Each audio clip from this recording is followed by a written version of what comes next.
In the unforgiving wilderness of Alaska, a broken soldier with a prosthetic follows a mysterious cry into an abandoned building, discovering a betrayal that will shake an entire city to its foundation. Bound by his wounds and haunted by ghosts of the past, the former sergeant forms an incredible alliance with an equally wounded being, awakening something powerful and threatening a corrupt system desperately trying to keep its secrets. When an embittered Marine who has lost everything crosses their path, a dangerous new mission begins that could cost them the last thing they have left. Against impossible odds, they will prove that sometimes the deepest strength is found in those whom society has deemed hopelessly broken. A brief pause before we begin this amazing story. Write in the comments where you're listening to our stories from. And subscribe to our channel. It's free, and you can always change your decision. Enjoy the story. The titanium joint of his prosthetic leg creaked in rhythm with the howling of the icy wind. Former Special Forces Sergeant James Anderson stopped and listened intently, his breath forming clouds in the frigid Alaskan air. The temperature had plummeted to 15 degrees below zero, and the weatherman had warned of the worst blizzard to hit Anchorage in decades. Most residents had the good sense to stay indoors, their windows glowing like warm beacons in the gathering darkness. But James wasn't most people. He tilted his head, straining to hear past the wind's mournful song. There it was again, a weak but distinct howl coming from behind the half-collapsed walls of the abandoned police station at the edge of town. The old precinct had been decommissioned 3 years ago, its functions consolidated into the new downtown headquarters as part of the city's budget cuts. Now it stood like a ghost, windows boarded up, parking lot reclaimed by weeds, and, in this season, buried under feet of unforgiving snow. "You shouldn't go there, Sergeant, especially with your situation," his neighbor, Mrs. Calloway, had warned him that morning when he mentioned the strange sounds he'd been hearing from the building.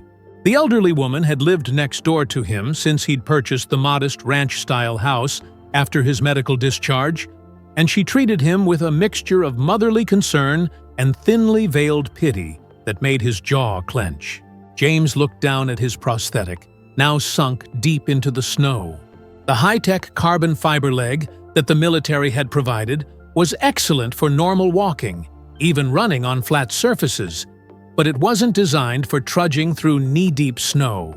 The socket where it connected to what remained of his left thigh was already chafing uncomfortably, sending dull waves of pain up his side.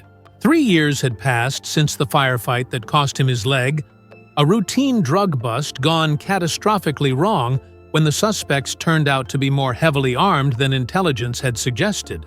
The bullet had shattered his femur beyond repair, forcing the surgeons to amputate above the knee. 3 years, and he still woke up some mornings reaching down to scratch an itch on a foot that was no longer there. 3 years of physical therapy, of learning to walk again, of adjusting to a body that felt perpetually off balance. 3 years of nightmares and phantom pains, and well-meaning people asking if he needed help with tasks he'd been performing since childhood. 3 years of being treated as less than whole. The howl came again, weaker this time, more broken and intermittent. Something in that sound resonated deep within James, striking a chord of recognition that he couldn't quite place, but that pulled at him with undeniable force. "To hell with it," he muttered, adjusting his wool cap lower over his ears and tightening the scarf around his neck. He forced his prosthetic forward, wincing at the pressure on his residual limb, and began to make his way towards the abandoned building. The sun was setting rapidly, casting long blue shadows across the snow, but he had come prepared with a heavy-duty flashlight and the instincts of a man who had spent most of his adult life in dangerous situations. Each step was a battle against both the elements and his own limitations. His right leg, still whole and strong, plunged through the crust of ice into the soft snow beneath, while his prosthetic scraped and slid, threatening to buckle with every uneven surface. Sweat began to form under his thermal layers despite the bitter cold, and his breath came in harsh pants that crystallized instantly in the frigid air. The rational part of his mind questioned his decision. What could possibly be making that sound in an abandoned building? And why did he, of all people, feel compelled to investigate? He had no obligation here, no duty to fulfill. He was a civilian now, no longer bound by oaths of service and protection. And yet, something deeper than reason drove him forward.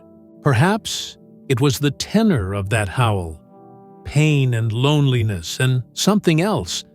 Something that reminded him of the sounds he sometimes made in the darkness of his bedroom, when the memories became too much to bear silently. As he approached the dilapidated structure, the howling stopped. The sudden silence was almost more unnerving than the cries had been. Had he imagined it? Was his mind, starved for purpose since his medical discharge, manufacturing missions where none existed? The main entrance to the old station was chained and padlocked, a faded "no trespassing" sign swinging forlornly in the wind. But James had spent enough time in this building during his active duty days to know its weaknesses. He made his way around to the back, where a service entrance had always had a faulty lock. If it hadn't been repaired before the station was abandoned, there was a chance. The door yielded to his pressure with a protesting groan of rusted hinges. Inside, the temperature was only marginally warmer than outside, but the relief from the cutting wind was immediate. James switched on his flashlight, its powerful beam cutting through the gloom to reveal peeling paint, empty desk spaces where computer equipment had once stood, and the ghostly outlines of removed bulletin boards still visible on the walls. It was eerily quiet, the silence broken only by the distant howl of the wind outside and the irregular drip of water from somewhere in the ceiling. The air smelled of mildew, dust, and something else. Something organic and faintly unpleasant that James couldn't immediately identify. "Hello," he called out, his voice echoing in the empty space. "Anyone here?" No response came, but as he moved deeper into the building, the unidentified smell grew stronger.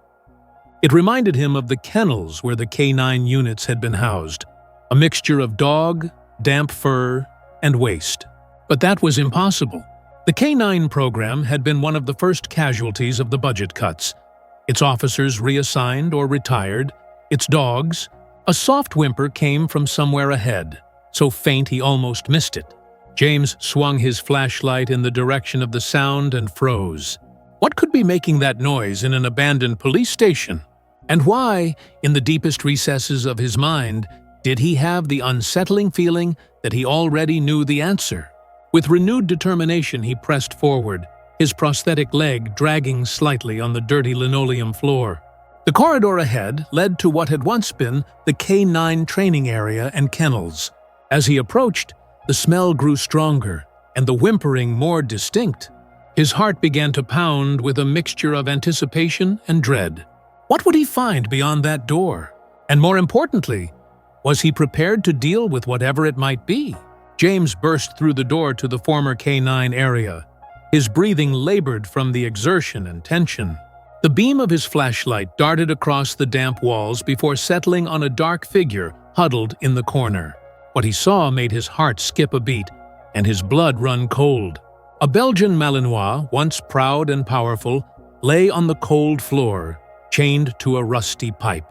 The dog's condition was shocking. Each rib clearly visible beneath its dirty, matted fur, hip bones protruding sharply, and its once muscular frame now skeletal. A shallow metal bowl lay overturned nearby, bone dry and crusted with what appeared to be the remnants of food from days, perhaps weeks ago. But it was the dog's eyes that truly struck James to his core.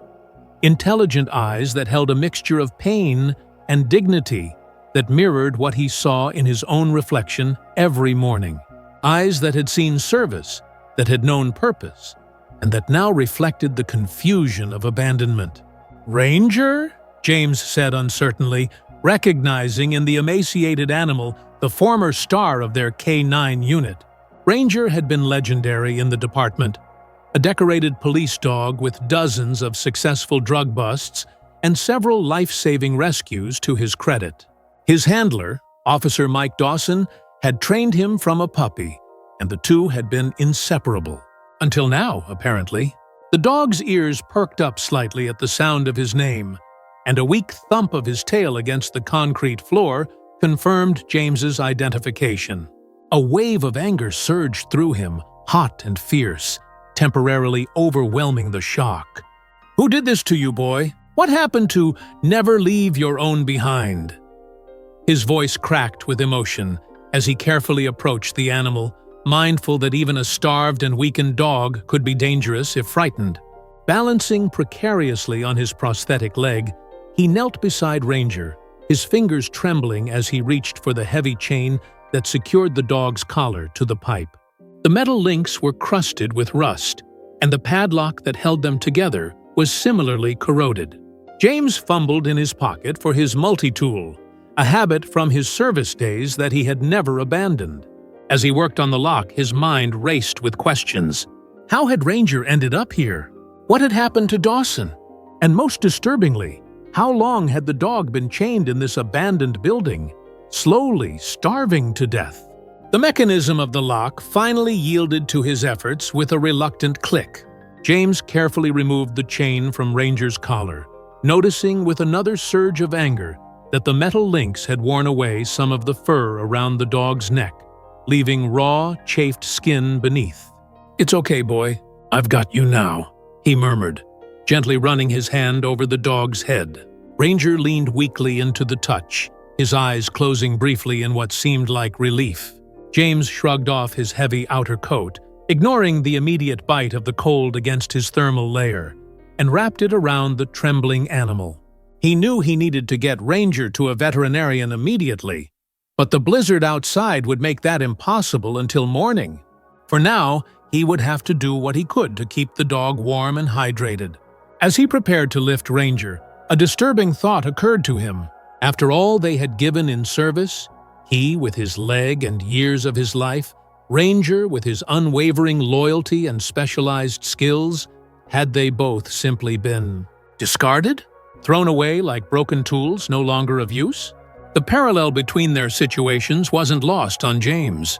He too had felt abandoned after his injury, shuffled through a system that thanked him for his service while simultaneously making him feel like a burden. His disability pension arrived punctually each month, but the promised follow-up care and career transition assistance had been minimal at best. Was this what happened to those who could no longer serve in their original capacity? Were they simply left to fade away in forgotten corners of society? Pushing these dark thoughts aside, James focused on the immediate problem. Ranger was too weak to walk out on his own, which meant James would have to carry him. Given his own physical limitations, this would be no small feat. "All right, buddy, this is going to be a little undignified for both of us, but we'll manage," he muttered, positioning himself to lift the dog as comfortably as possible. Despite his emaciated state, Ranger was still a substantial weight. James gritted his teeth as he hoisted the dog into his arms, the strain immediately apparent in his lower back and the point where his prosthetic met his residual limb. But years of military discipline had taught him to push through pain, to compartmentalize discomfort in service of the mission. And right now, getting Ranger to safety was the only mission that mattered. The journey back through the abandoned station seemed longer with his precious cargo. Each step required careful balance, his prosthetic leg protesting against the uneven floor. Ranger lay still in his arms, occasionally looking up at James with those intelligent eyes that seemed to hold more understanding than should be possible for an animal. As they approached the exit, James paused, considering the best way to navigate the treacherous, snow-covered ground outside while carrying Ranger. The blizzard had intensified during his time inside, the wind howling with renewed fury and the snow falling so thickly that visibility was reduced to mere feet. "We're going to make it, boy," he assured Ranger, though whether he was trying to convince the dog or himself was unclear. "Just a little bit further to my truck, and then we're home free." James pushed the door open with his shoulder and was immediately assaulted by the full force of the storm. The wind threatened to knock him off balance, and the snow stung his exposed face like tiny needles. He adjusted his grip on Ranger and stepped out into the blizzard, focusing his attention on placing each foot securely before shifting his weight. The progress was agonizingly slow. What would normally have been a 5-minute walk stretched into what felt like hours. Each step was a calculation, a battle against both the elements and his own physical limitations. Several times he nearly fell, his prosthetic sliding on patches of ice hidden beneath the fresh snow. But somehow, he maintained his balance, driven by the knowledge that falling now could mean disaster for both him and Ranger. By the time they reached his truck, James was exhausted, his muscles screaming in protest, and sweat freezing against his skin despite the bitter cold. He managed to get the passenger door open and carefully placed Ranger on the seat before limping around to the driver's side. The interior of the truck was like a haven, the contrast between the howling storm outside and the sudden stillness inside almost disorienting. James started the engine and immediately turned the heater to its highest setting, directing the vents toward Ranger. As warmth began to fill the vehicle, James took a moment to really look at the dog beside him. In the harsh light of the truck's interior, Ranger's condition appeared even more dire than it had in the dim flashlight beam. His once glossy coat was dull and patchy, his frame so thin that James could count not just his ribs, but the vertebrae along his spine. There were small wounds on his paws, likely from trying to free himself from the chain, and his eyes were sunken into his skull. Yet despite all this, there was still something undeniably noble about the animal, a resilience that transcended his physical deterioration. Looking at him, James felt a strange kinship forming, a connection between two beings who had given everything to their duty and now found themselves cast aside. "Who did this to you, Ranger?" he asked again, softly. "And why?" The dog offered no answers, but his tail gave another weak thump against the seat, and he shifted slightly to press his body against James's side, seeking warmth and comfort. As James put the truck in gear and carefully began to navigate the snow-covered streets toward home, his mind was working overtime. Tomorrow, he would take Ranger to a vet. He would make calls, ask questions, demand explanations from the police department about how a decorated service animal had ended up chained and abandoned in a derelict building. But tonight, his mission was simpler. Keep Ranger alive until morning. Get him warm, get him hydrated, make him comfortable. Everything else could wait. What he didn't realize then, as he drove slowly through the blinding snow, was that finding Ranger wasn't just about saving a dog. It was the first step on a journey that would give both of them purpose again, that would transform their shared trauma into something powerful and healing. That night, as the blizzard raged outside, two broken warriors began to forge a bond that would eventually change not just their lives, but the lives of countless others like them. Getting back home proved to be a test that pushed every ounce of James's willpower to its limits. The prosthetic slid treacherously on patches of ice hidden beneath the fresh snow, and Ranger was too weak to walk on his own. The short distance from the truck to the front door of his modest ranch-style house might as well have been miles. The blizzard had intensified, turning the night into a swirling chaos of white. Each step required careful calculation. Where to place his good foot, how to balance the weight of the dog in his arms while keeping his prosthetic stable. Wind whipped against them with savage force, threatening to topple James with each gust. The cold burned his exposed face, and his arms ached from carrying Ranger's dead weight.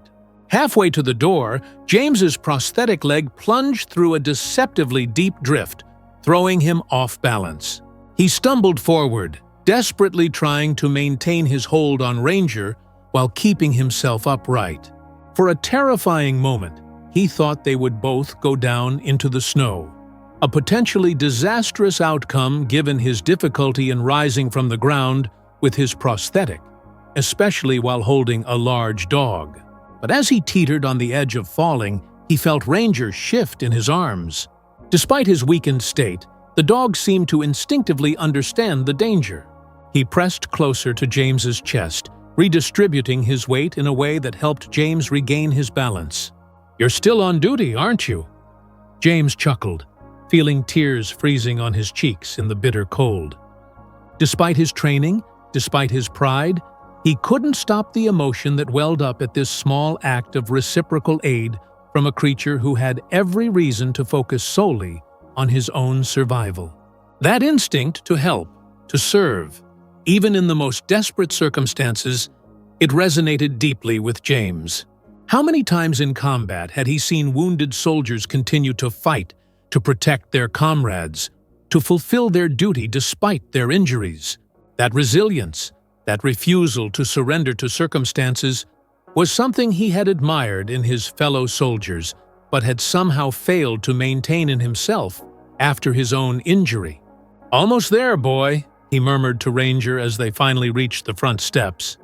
"Just a little farther." The 3 steps leading to his porch might as well have been a mountain. With his arms full of dog and his balance compromised, James had to tackle them sideways, bringing his good leg up first and then carefully following with his prosthetic. Each step was a victory, hard-won against the storm and his own limitations. When he finally reached the front door, another challenge presented itself: how to retrieve his keys from his pocket without dropping Ranger. He leaned against the doorframe, shifting the dog's weight to one arm momentarily while fishing for his keys. The maneuver nearly cost him his balance again, but he managed to unlock the door and stumble inside. The house was a welcome sanctuary from the howling storm outside. James had never been more grateful for the decision to install a smart thermostat that allowed him to keep the temperature comfortable even when he was away. The warmth enveloped them as they entered, Ranger trembling now not just from weakness, but from the contrast between the freezing outdoors and the heated interior. For a moment, James simply stood in the entryway, catching his breath and letting the warmth seep into his chilled body. The house was silent, except for their breathing and the distant howl of the wind outside, a stark contrast to the chaos of the storm they had just escaped. It was a bachelor's home, sparse and utilitarian, but meticulously organized, a habit James had carried over from his military days. The living room contained a well-worn leather couch, a coffee table stacked with military history books, and a television he rarely watched. The walls were mostly bare except for a shadow box containing his medals and a framed photograph of his former unit. There was little evidence that this house was truly a home rather than just a place to sleep. No family photos adorned the mantel, no personal touches softened the stark functionality of the space. In the 3 years since his discharge, James had existed here rather than lived, going through the motions of civilian life without truly engaging with it. Without hesitation, James carried Ranger through to his bedroom and helped the dog onto the king-sized bed. Military habits died hard, and James's bed was meticulously made, the corners tucked with precision that would have made his drill sergeant proud. Now, he didn't think twice about allowing the dirty, malnourished dog to rest on his clean comforter. "First things first," he murmured, more to himself than to Ranger. "Let's get you some water, slowly though. Too much too fast would be dangerous." The act of caretaking was unfamiliar to James. Since his injury, he had been on the receiving end of care, from medical professionals, physical therapists, well-meaning volunteers at the VA. Being the one to provide assistance instead of requiring it shifted something in his perspective, activated parts of himself that had lain dormant since his medical discharge. He limped to the kitchen, the day's exertions making his residual limb throb within the socket of his prosthetic. Each step sent sharp pains shooting up what remained of his left leg. The socket had begun to chafe his skin raw, a common problem when he overexerted himself. Under normal circumstances, he would have removed the prosthetic hours ago, allowing his residual limb to rest and recover. But these were not normal circumstances. James filled a bowl with lukewarm water. Cold might shock Ranger's system, and hot could burn his mouth. And returned to find the dog had barely moved, too weak even to adjust his position on the soft surface. "Easy now," James said, holding the bowl to Ranger's muzzle. Small sips. Ranger lapped at the water weakly at first, then with increasing vigor. James had to pull the bowl away several times to prevent him from drinking too much at once. He knew from his survival training that rehydrating too quickly after severe dehydration could cause serious medical issues, including seizures or heart failure. As he monitored Ranger's water intake, James studied the dog more thoroughly than he had been able to in the dimness of the abandoned building. The extent of Ranger's deterioration was even more evident in the bright light of the bedroom. His once powerful frame was now skeletal, each rib and vertebra clearly visible through his dull, matted coat. The proud, alert expression that characterized Belgian Malinois was replaced by a sunken, haunted look, though there was still intelligence and awareness in his eyes. In addition to the obvious starvation and dehydration, there were specific injuries that needed attention. The raw skin around Ranger's neck, where the collar had chafed, needed immediate care, as did his cracked and bleeding paw pads. There were small cuts and abrasions on his muzzle, likely from attempts to escape or to scavenge for food in his confinement. "You've been through hell, haven't you, boy?" James murmured, gently running his hand over the dog's head. Ranger's eyes closed briefly at the touch, a small sign of trust that touched James deeply. Once Ranger had consumed a safe amount of water, James turned his attention to the dog's physical condition. He gently ran his hands over the emaciated body, checking for injuries beyond the obvious starvation and dehydration. He was no veterinarian, but his combat medical training had taught him the basics of assessing physical trauma, and many of those principles applied across species. James retrieved his first aid kit from the bathroom, a military-grade collection of supplies that had served him well through his own recovery. Working methodically, he cleaned Ranger's wounds with antiseptic wipes, applied antibiotic ointment to the abrasions, and wrapped the worst of the paw injuries with self-adhering bandages. Throughout the process, Ranger remained surprisingly cooperative, watching James with those intelligent eyes that seemed to understand exactly what was happening. Only when James touched particularly painful areas did the dog wince or pull away slightly, but there was no growling, no attempt to bite. Remarkable restraint for an animal in such distress. "You're a good boy, Ranger," James murmured as he worked. "A damn good boy." The routine of care was soothing, giving James a focus outside his own discomfort. His prosthetic continued to chafe painfully, and his back ached from carrying the dog. But these physical complaints seemed distant and unimportant compared to the task at hand.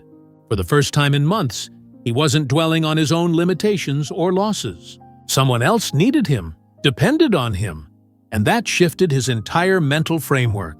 After tending to the immediate wounds, James considered the next critical issue: nutrition. Ranger was clearly starving, but feeding too much too quickly could be as dangerous as allowing him to drink too much water at once. He needed something gentle on the stomach, but nutritionally dense. In his pantry, James found a can of plain chicken soup. No onions or garlic, which he knew could be harmful to dogs. He warmed it slightly, strained out the solid pieces of chicken, and mashed them into a paste that would be easy for Ranger to eat without requiring much effort to digest. Returning to the bedroom, he offered small amounts of the chicken to Ranger on his fingertips. The dog accepted the food eagerly, but without the frantic grabbing that might be expected from a starving animal. Even in his desperate state, his training held. "That's it. Nice and slow," James encouraged, as Ranger carefully took each offered morsel. "We've got all night. No rush."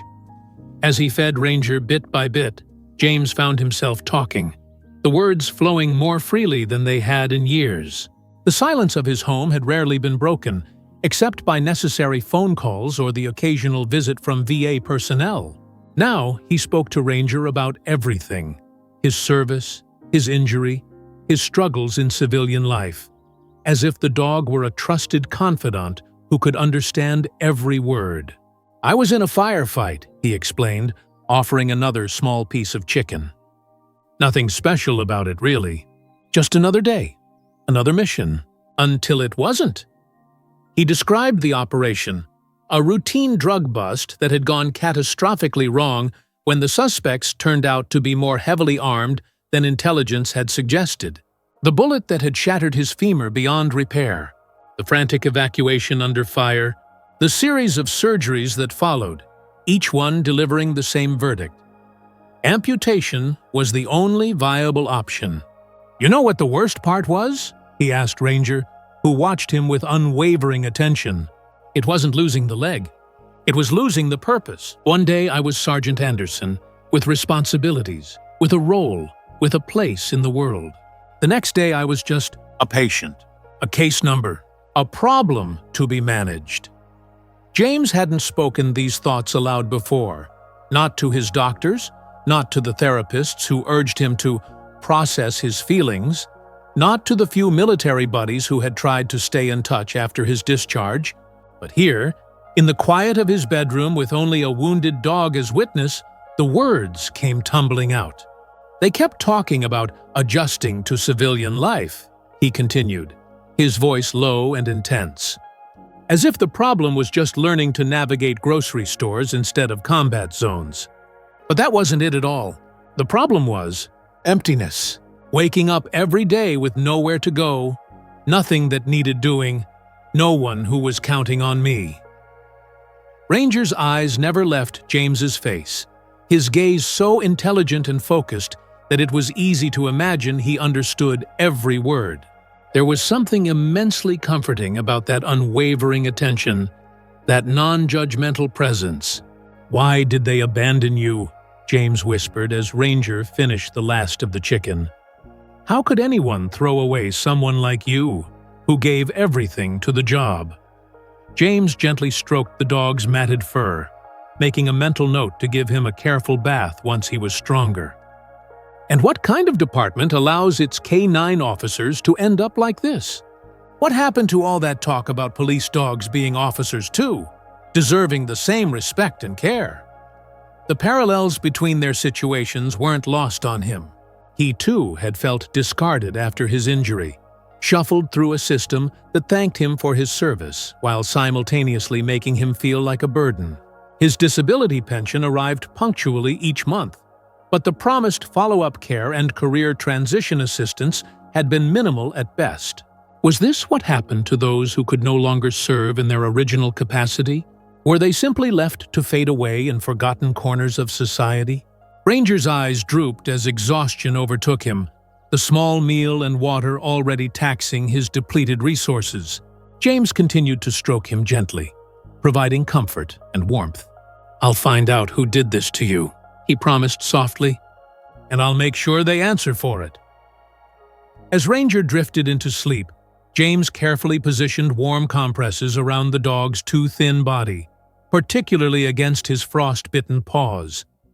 The bedroom had become a makeshift hospital room, with first aid supplies scattered across the bedside table and towels protecting the comforter from the worst of the dirt and blood.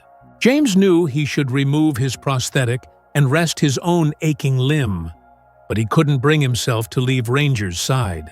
Instead, he settled back against the headboard, one hand remaining on the dog's flank to monitor his breathing. The storm continued to rage outside, wind howling around the eaves of the house and snow accumulating against the windows. But inside, in the warm quiet of the bedroom, a different kind of storm was brewing in James's mind, a gathering of thoughts and possibilities that had been dormant for too long. In the quiet of the bedroom, with the blizzard still raging outside, James found himself confronting an uncomfortable realization. Perhaps the parallel between their situations went deeper than he had initially thought. Perhaps it wasn't just about both of them being discarded after their usefulness was perceived to have ended. Perhaps the real connection was that they both still had value, still had purpose, If only someone could see beyond their brokenness to the strength that remained. The thought was both comforting and disturbing. Comforting because it suggested a path forward, a way to reclaim meaning. Disturbing because it forced him to confront how thoroughly he had bought into the narrative of his own diminishment, how completely he had accepted the role of disabled veteran with all its implied limitations. Looking down at Ranger, at the rise and fall of the dog's chest as he slept, James wondered what would happen once the immediate crisis had passed. Would he simply find Ranger a good home and return to his solitary existence? Or was there something more here? Something that had been set in motion the moment he heard that whimper through the howling wind. Throughout the night, James dozed fitfully, waking every hour or so to check on Ranger, to offer small amounts of water, to adjust the warm compresses as they cooled. Each time, he found himself increasingly reluctant to return to sleep, drawn instead to watching the dog, to planning the next steps in his care, to imagining possibilities beyond the immediate emergency. By dawn, as the storm began to abate, James had made several decisions. First, he would take Ranger to a veterinarian as soon as the roads were passable. Second, he would begin investigating how a police dog had ended up abandoned in such conditions. And third, this one still tentative but growing stronger with each passing hour, he would not simply pass Ranger off to someone else once he was recovered. There was something about this dog, this fellow warrior who had been broken but not defeated, that spoke to James on a level beyond rational thought. Maybe it was the way Ranger had trusted him despite all he had suffered at human hands. Maybe it was the dignity the dog maintained even in his weakened state. Or maybe it was simply that, for the first time since his injury, James had found something that needed him specifically. Not just any caretaker, but someone who understood what it meant to lose a part of yourself and still keep going. As the first pale light of dawn began to filter through the blinds, casting thin strips of gold across the bed where they lay, James watched Ranger stirring from his fitful sleep. The dog's eyes opened, finding James immediately, and his tail gave a weak thump against the comforter, a small gesture of recognition and, perhaps, gratitude. "Morning, buddy," James said softly. "How are you feeling?" Ranger's response was to lift his head slightly, as if attempting to survey his surroundings more thoroughly. It was a small movement, but significant, a sign that some strength was returning after a night of rest, hydration, and safety. "That's it," James encouraged. "One step at a time." He offered more water, which Ranger took with greater coordination than the previous night, and another small meal. This time, scrambled egg whites, gentle on the stomach, but protein-rich. The improvement in the dog's condition was subtle but undeniable, visible in the slightly more alert gaze, the marginally stronger movements. But they still had a long way to go. Ranger was severely emaciated, his muscles wasted from starvation and confinement. His wounds, while cleaned and treated, would need professional attention. And the psychological trauma of abandonment and mistreatment would likely manifest in ways James couldn't yet anticipate. The seed of an idea that had taken root in James's mind overnight began to sprout new branches as he considered these challenges. Ranger's recovery would be a long-term project, requiring patience, consistency, and dedication. It would mean restructuring his own life, which had fallen into an aimless routine of minimal engagement with the world around him. It would mean taking responsibility not just for another life, but for his own. The thought should have been daunting. Instead, James found it oddly invigorating. Here was a mission with clear parameters, with measurable outcomes, with genuine purpose. Here was something that demanded the best of him, that wouldn't allow him to retreat into isolation and self-pity. "We're going to get you help, buddy," James promised, carefully checking Ranger's condition in the morning light. The dog looked marginally better after a night of rest, hydration, and a small amount of food, but he was still critically underweight and weak. "And then we're going to find out exactly what happened to you. That's our mission for today." The storm had subsided overnight, the wind now just a whisper compared to the previous night's howl. Through the window, James could see that the snow had stopped falling, though drifts had accumulated waist-high in some areas of his yard. The roads would be plowed soon, if they weren't already, and then he could get Ranger to the veterinary hospital he had researched on his phone during the night. But there was one task to complete before they left. James knew he needed to document Ranger's condition as he had found him, to create a record that could be used if there was ever an investigation into how a police dog had ended up in such circumstances. Taking his phone, he carefully photographed Ranger from multiple angles, capturing the emaciation, the wounds, the evidence of neglect. The process made his anger flare anew, that an animal who had served with such dedication could be treated with such callous disregard. But he channeled that anger into methodical documentation, into evidence gathering, into the beginnings of an investigation. "We're going to make this right," he told Ranger as he finished taking the photos. "Not just for you, but for any other service animal being mistreated." "That's a promise." Getting Ranger into the truck proved less challenging in the daylight, and without the blizzard, but it was still a careful operation. James had to balance his own mobility limitations with the dog's weakened state, finding a way to support Ranger without putting too much strain on his prosthetic leg. But they managed, working together with a coordination that felt almost instinctive, as if they had been partners for years rather than hours.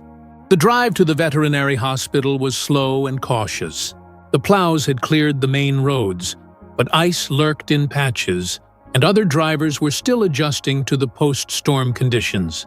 James found himself talking to Ranger throughout the journey, explaining where they were going, what would happen, reassuring him that everything would be okay. "Dr. Patterson is supposed to be the best in Anchorage," he explained as they navigated a particularly icy intersection. "Specializes in working dogs. Former military herself, so she understands service animals. You'll be in good hands." The one-sided conversation felt natural rather than foolish, as if Ranger were not just listening but understanding. There was an attentiveness in the dog's gaze, a focus that went beyond simple animal alertness. Police dogs were selected for their intelligence and trained to respond to complex commands, to assess situations, to make decisions within their training parameters. Ranger might not understand every word, but he clearly comprehended that something important was happening, that his circumstances were changing. The veterinary hospital was busy when they arrived, the aftermath of the storm having created numerous emergencies. But when the receptionist saw Ranger's condition and heard James mention that he was a former police K-9 officer, they were quickly ushered into an examination room. Dr. Patterson, a brisk woman in her 50s with short gray hair and the efficient movements of someone accustomed to emergency situations, entered moments later. She took one look at Ranger, and her professional demeanor cracked slightly, a flash of anger crossing her features before she composed herself. "What happened to him?" she asked, already beginning her examination. James explained how he had found Ranger, showing her the photos he had taken and recounting what little he knew about the dog's history as a police K-9. Dr. Patterson listened without interrupting, her hands moving skillfully over Ranger's body, checking vitals, examining wounds, assessing his overall condition. "He's severely malnourished and dehydrated," she confirmed once she had completed her initial assessment. "The good news is that you did everything right last night. Small amounts of water and easily digestible food, wound cleaning, keeping him warm. Without that intervention, he might not have made it through the night." The stark assessment sent a chill through James. He had known Ranger's condition was serious, but hearing it confirmed by a professional made the reality of how close the dog had come to death even more sobering. "What now?" he asked. "V fluids to address the dehydration more thoroughly, Dr. Ford," Patterson replied, already preparing the necessary equipment. "Blood tests to check for infections or other complications. Proper treatment for those paw injuries and the abrasions around his neck. A specialized feeding plan to slowly reintroduce proper nutrition without overwhelming his system. She paused, looking at James directly. This won't be a quick fix. He'll need at least a few days of hospitalization, followed by weeks of careful rehabilitation. Are you prepared for that commitment? The question hung in the air, laden with implications. Was he merely reporting an abandoned animal, expecting the system to take over? Or was he claiming responsibility, committing to Ranger's long-term care? I found him, James said simply. I'm not abandoning him. Something in Dr. Patterson's expression softened slightly.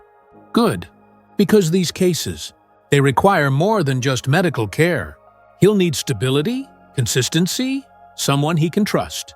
The psychological trauma of abandonment can be as devastating as the physical effects.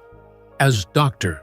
Patterson and a veterinary technician began the process of inserting an IV line, James stood to the side, watching Ranger's eyes track his movement. There was a question in that gaze, a vulnerability that tugged at something deep within him. I'm not leaving, he assured the dog, moving closer so Ranger could see him clearly despite the activity around him. I'll be right here. And in that moment, as Ranger visibly relaxed at his words, James realized that he had already made the decision he had been contemplating since the night before. This wasn't a temporary rescue mission. This was the beginning of a partnership. What he didn't realize then, as he stood guard beside Ranger's treatment table, was that this partnership would extend far beyond the two of them. The journey they were embarking on together would lead them places neither could have imagined, healing wounds both physical and invisible, and forging connections that would eventually touch countless other lives. For now, though, it was enough that they had found each other. Two forgotten warriors, recognizing in each other a kindred spirit, a shared pain, and perhaps, just perhaps, a path toward redemption and purpose. As Dr. Patterson worked, she asked James more detailed questions about how he had found Ranger and what he knew about the dog's history. Her concern went beyond the immediate medical needs to the broader implications of a service animal being abandoned in such conditions. This shouldn't have happened, she said, her voice tight with controlled anger. There are protocols for retiring police K-9s. Handlers get first opportunity to adopt them. If that's not possible, there are specialized placement programs. Even in cases where a dog is deemed unsuitable for civilian adoption due to training or temperament issues, humane euthanasia would be performed by a veterinarian, not this. She gestured to Ranger's emaciated form. I intend to find out what went wrong, James assured her. Once he's stable, Patterson nodded approvingly. When you do, let me know. I'd be happy to provide a detailed medical report documenting his condition and treatment. If there's an investigation, that kind of evidence will be crucial. Her support was unexpected, but welcome. James had been preparing himself for an uphill battle, for bureaucratic resistance and closed ranks. The idea that others might be as outraged as he was, might be willing to help him seek accountability, was heartening. As the initial treatment procedures were completed, and Ranger was settled into a hospital kennel with IV fluids running and monitoring equipment attached, Dr. Patterson took James aside to discuss the treatment plan in more detail. The conversation was technical but frank, covering everything from the caloric requirements for safe weight gain to the potential for long-term issues from the frostbite on Ranger's paws. He'll need to stay here for at least 3 days, she concluded. Possibly longer, depending on how he responds to treatment. After that, he'll need a specialized diet, regular checkups, and a gradual return to physical activity. Whatever he needs, James said firmly. Just tell me what to do, and I'll make it happen. Dr. Patterson studied him for a moment, her experienced gaze taking in the prosthetic leg he had been trying to disguise with loose-fitting jeans, the way he leaned subtly to one side to relieve pressure on the residual limb, the fatigue evident in his face after the long night. Taking care of a dog in this condition will be demanding, she said carefully. Physically and emotionally. Are you sure you're up for it? The question could have been offensive, could have triggered the defensive anger that often flared when people questioned his capabilities because of his disability. But James recognized the legitimate concern behind it. Dr. Patterson wasn't doubting him specifically. She was ensuring that Ranger would have the care he needed during his recovery. "I was a sergeant in the Special Forces," he replied. "I've handled more demanding situations with fewer resources. And frankly, Doc, I need this as much as he does." The admission surprised him even as he spoke it. It wasn't something he had consciously formulated until that moment, but as soon as the words were out, he knew they were true. The past 12 hours had been the most engaged, the most present, the most purposeful he had felt since before his injury. "Doctor?" Patterson's expression softened. "I believe you, and I think you're right. You two might be exactly what each other needs." She handed him a business card. "That's my personal cell number. Call anytime if you have questions or concerns, not just during office hours."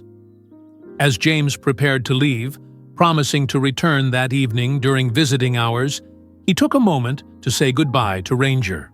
The dog was drowsy from medication but clearly aware of his presence, eyes tracking him as he approached the kennel. "I'll be back tonight," James assured him, crouching awkwardly to be at eye level with the dog. "You focus on getting stronger. That's your mission for now." Ranger's tail gave a weak thump against the kennel floor, an acknowledgement that felt like a promise. Stepping out of the veterinary hospital into the bright winter sunlight, James was struck by how different the world looked compared to just 24 hours ago. Nothing external had changed. The same snow-covered streets, the same distant mountains, the same everyday activities resuming after the storm. But his perception had shifted, his engagement with that world transforming from passive existence to active participation. He had a purpose now, immediate tasks to accomplish. Preparing his home for Ranger's eventual arrival, researching police department protocols for K-9 retirements, gathering information about rehabilitation for traumatized service dogs. Beyond those practical matters, he had questions to answer, responsibilities to fulfill, a commitment that extended beyond himself. As he drove home, James realized that the emptiness that had characterized his life since his medical discharge had been temporarily filled. Whether that filling would be permanent or fleeting remained to be seen, but for now, he had direction. For now, he had a mission, and that was something to build upon. A month after that fateful night, Ranger was nearly unrecognizable. His coat had regained its glossy sheen. Muscles were beginning to rebuild on his once skeletal frame, and there was an alertness in his eyes that spoke of renewed vitality. But the most remarkable transformation wasn't in Ranger's physical appearance. It was in what had happened to James's home and life. "Hold still right there," James commanded, attempting to fasten a specialized harness around Ranger's broad chest. The custom-made equipment had arrived yesterday, the culmination of weeks of research and consultations with both veterinarians and mobility specialists. "This should help me on the ice." "The doc said that service dogs—" Ranger snorted, seemingly offended by the comparison to ordinary assistance animals. All right," James laughed, the sound surprising him. It had been years since laughter had come so easily. "You're not a service dog. You're my support, my partner." Their first walk together through the neighborhood park drew curious glances from passers-by. The sight was unusual but compelling. A veteran with a prosthetic leg working in perfect synchrony with a former police dog, the animal instinctively positioning his body wherever James needed additional support. They moved as a single unit, each compensating for the other's vulnerabilities. When James's prosthetic slipped on a patch of ice, Ranger was there, pressing against his left side to stabilize him. When they had to navigate around a snowbank, Ranger went first, testing the depth before James followed. It wasn't just physical support that Ranger provided, though. There was something about the dog's presence that made James stand straighter, move with more confidence, engage more directly with the world around him. The past month had been transformative for both of them. After that first night, James had taken Ranger to Dr. Patterson, a veterinarian who specialized in working dogs and had a soft spot for service animals. The diagnosis had been grim but not hopeless. Severe malnutrition, dehydration, minor frostbite on the paws, and a host of smaller issues from his time in captivity. But with proper care, the vet had assured James, Ranger could make a full recovery. James had thrown himself into Ranger's rehabilitation with a dedication that surprised even himself. He followed Dr. Patterson's instructions to the letter, administering medications, preparing special meals, changing bandages, and gradually increasing Ranger's activity levels as the dog's strength returned. In the process, he found his own routine shifting, expanding to accommodate another being's needs. For the first time since his medical discharge, James was waking up every morning with a purpose. His days, once empty expanses to be endured, now had structure and meaning. The depression that had been his constant companion began to recede, not disappearing entirely, but becoming less overwhelming, less defining. As Ranger grew stronger, James found himself becoming more active as well. The short walks they took for the dog's rehabilitation forced James to confront his own mobility issues, to find ways to manage the pain and instability of his prosthetic. He'd been avoiding physical therapy, going through the motions during mandatory sessions but never pushing himself. With Ranger, he had a reason to try harder, to do better. "Is that really Ranger?" Officer Peterson stopped them, his patrol car idling at the curb. James recognized him as one of his former colleagues, a man he'd worked with on several joint operations between their units. "My God, I thought..." "That he was dead?" James asked coldly, one hand automatically dropping to Ranger's head. "Like me, right? Just written off as department assets, no longer on the books?" Peterson had the grace to look uncomfortable, his eyes darting between James's face and his prosthetic leg. "Listen, after the budget cuts, many service dogs were..."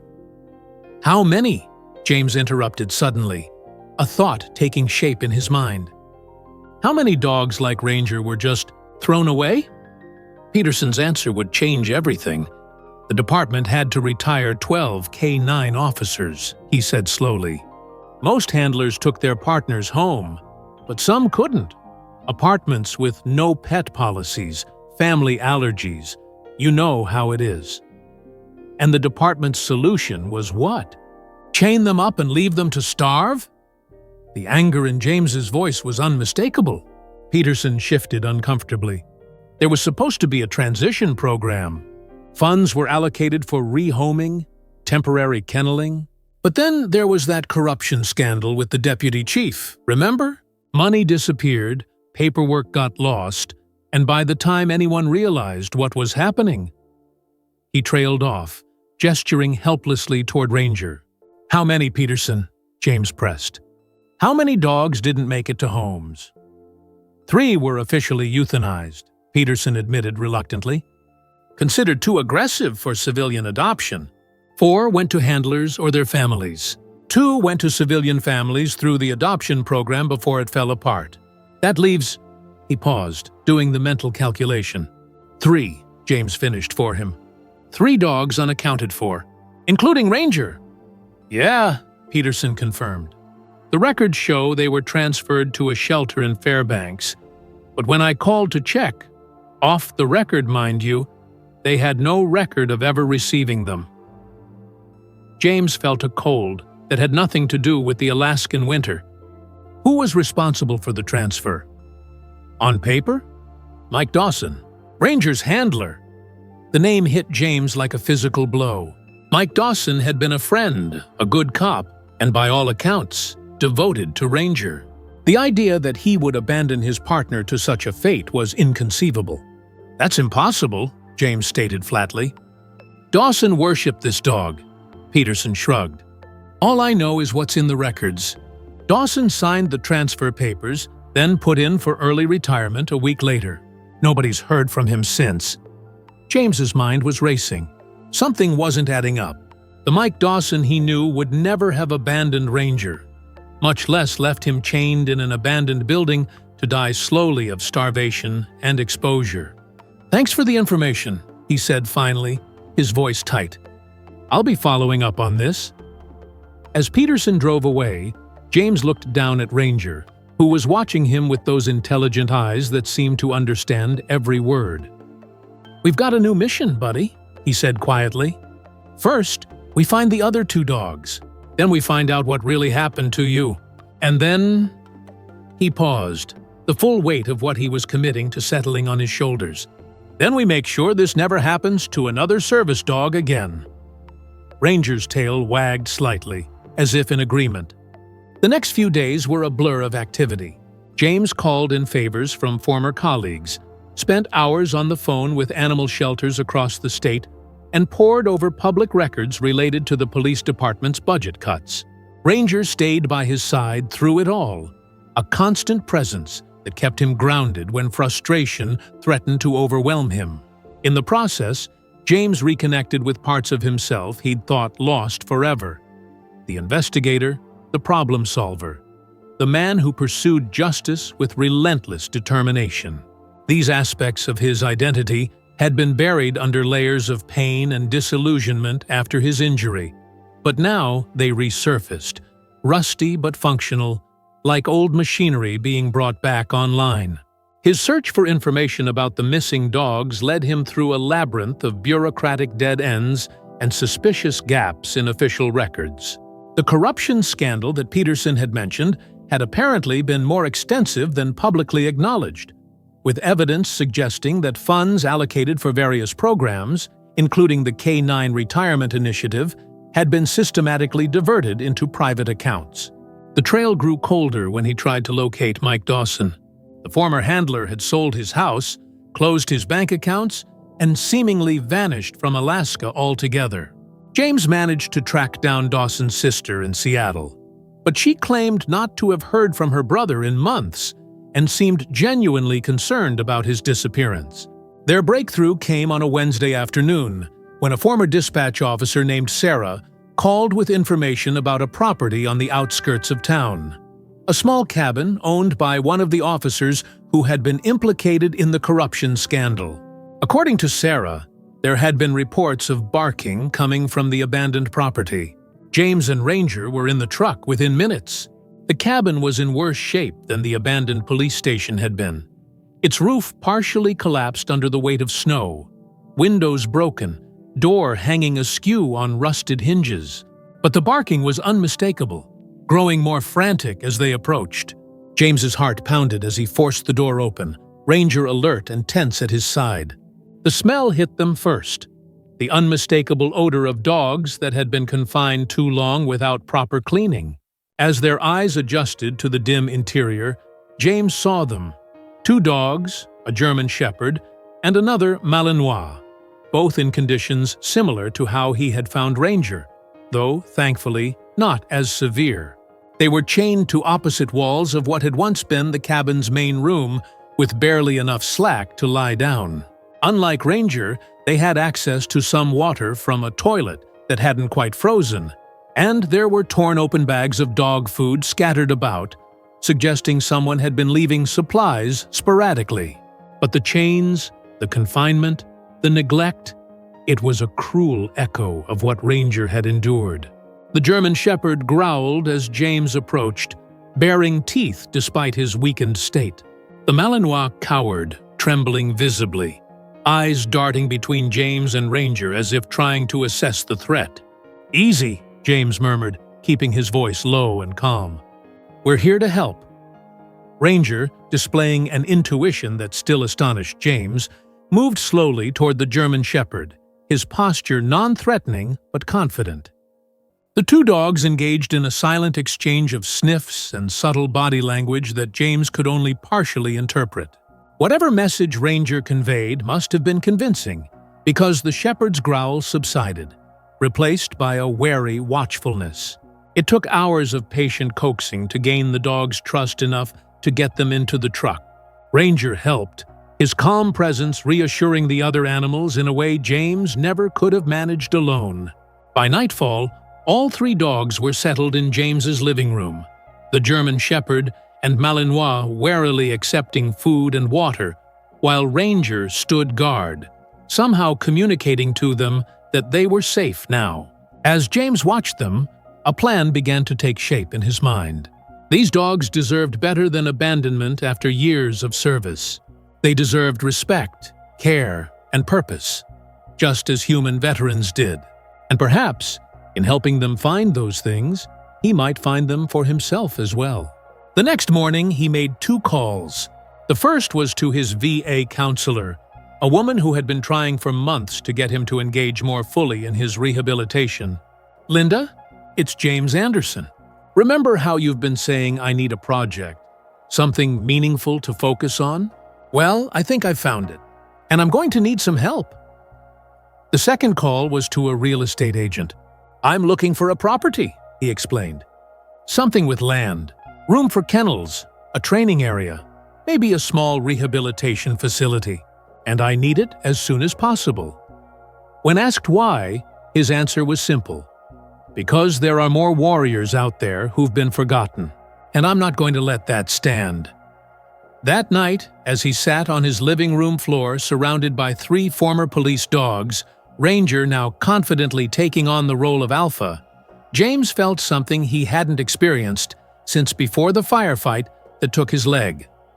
Purpose, a mission worth dedicating himself to, a cause bigger than his own pain. "What do you think, boys?" he asked the dogs. "Ready to start a new kind of service?" Ranger's tail thumped against the floor in what James chose to interpret as enthusiastic agreement. James's former dog kennel in his backyard had transformed into a small shelter. 3 former police dogs, all too old or too expensive to maintain for the department, had found temporary refuge there. The renovations had been quick but effective, with insulated sleeping areas, a fenced exercise yard, and a rudimentary training space where James was already working to assess and rehabilitate his charges. "You've lost your mind, Anderson," said Mike, a former comrade who was helping build additional kennels. "But your madness is contagious." James observed how his prosthetic leg, once a mark of disability in his mind, was now becoming a symbol of something else entirely. The dogs didn't fear him or pity him. They saw him simply as a human with a distinctive gait. Mike hammered the last nail into the frame of what would become the 4th kennel and stepped back to admire their work. "Seriously, though, what's the end game here? You can't adopt every retired police dog in Alaska." "Maybe not," James conceded, rubbing Ranger's ears as the dog leaned against his prosthetic side, providing the subtle support that had become their norm. "But I can make sure the ones in my reach get the dignity and care they deserve." The past month had been a whirlwind of activity. After rescuing the 2 additional dogs from the abandoned cabin, now named Max and Bella, James had thrown himself into creating a proper sanctuary for them. His disability pension covered his basic needs, and his military severance had been sitting largely untouched in his savings account. Now, that money was flowing into lumber, fencing materials, quality dog food, veterinary care, and the 1,000 other expenses that came with caring for former service animals.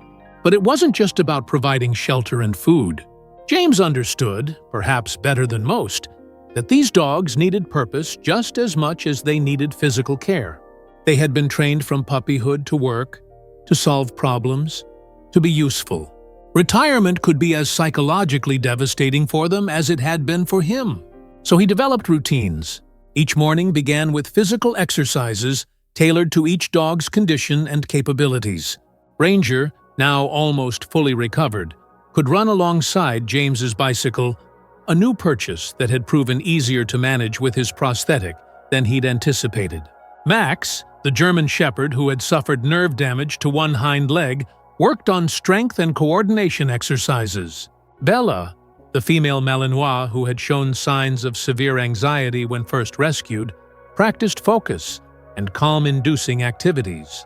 Afternoons were dedicated to mental stimulation, scent work, puzzle toys, and modified versions of the training exercises they had excelled at as police dogs. James had done his research, consulted with veterinary behaviorists and canine trainers, and developed a comprehensive rehabilitation program that addressed both physical and psychological needs. "It's remarkable," commented Dr. Patterson, the veterinarian who had been treating all 3 dogs since their rescue. "Their progress is twice what I would have expected in this time frame. Especially Bella's anxiety. I was considering medication, but she seems to be responding to your behavioral approach." James shrugged modestly. "They want to work. They need purpose. I just had to find ways to give them that while they heal." What he didn't say was how much the process was healing him as well. The daily routines, the focus on the dog's needs rather than his own limitations, the satisfaction of seeing their gradual improvement, all of it had pulled him out of the isolation and depression that had characterized his life since his injury. Word of what James was doing began to spread through the community. First, it was just a few neighbors stopping by with donations of old blankets or dog toys. Then local pet stores started offering discounts on supplies. A retired carpenter volunteered to help with building more sturdy structures. A veterinary technician offered free grooming services. The growing support was encouraging, but it also presented new challenges. More space was needed, more resources, more hands to help with the daily care. James found himself stretched thin, trying to maintain the quality of care while accommodating the logistics of a growing operation. And then there were the inevitable questions about his long-term plans. Was this just a temporary project, a personal rehabilitation exercise? Or was it the beginning of something larger, something more permanent? James himself wasn't entirely sure. He knew only that he had found something that mattered to him, something that merged his own healing with a genuine need in the world. The details of how it would evolve, what form it would eventually take, these were questions he was still exploring. But it wasn't until Sarah Johnson called from the Veterans Rehabilitation Center that James began to see the full potential of what he had started. "Mr. Anderson, rumors about your project have reached me. I have a patient, a Marine who lost both legs in Afghanistan. He's refusing prosthetic fitting, refusing therapy. But he always loved dogs. If he could see you and Ranger..." James sat silently, staring at the phone after the call ended. Ranger placed his head on James's knee, sensing his handler's contemplation.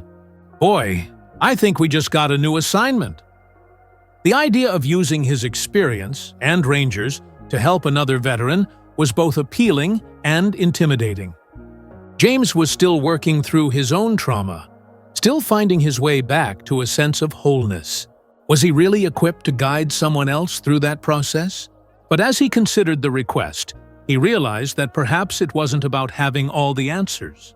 Perhaps it was simply about showing what was possible, about creating a space where healing could happen in its own way, in its own time. The next day, James and Ranger visited the Veterans Rehabilitation Center for the first time. The facility was modern and well-equipped, with spacious therapy rooms and a garden designed for reflective walks. But despite the pleasant surroundings, there was a heaviness to the place, a palpable sense of struggle and loss.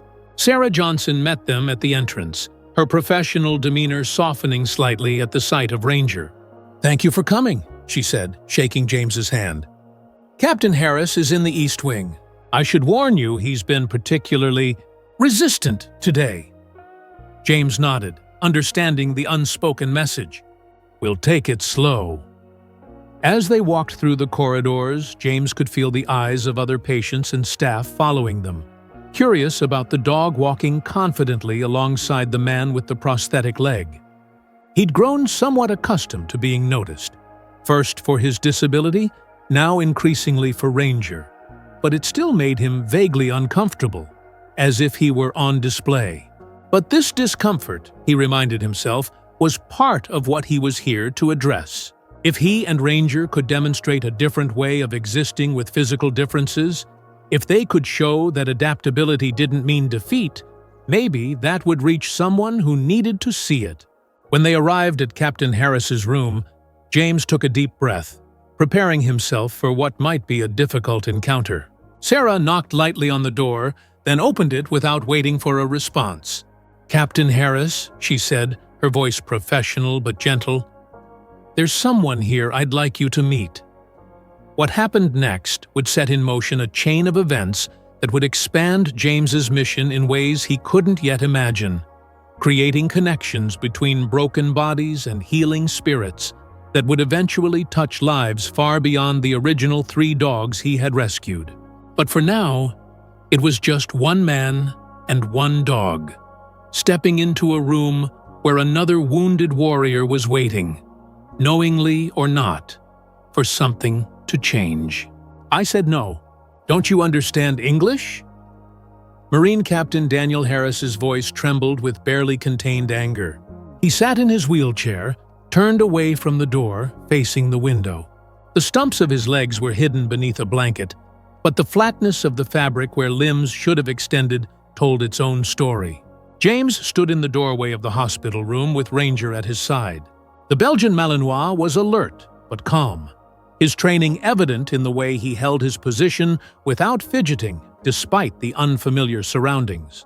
"Captain, I just thought—" "You thought wrong," Harris cut him off harshly.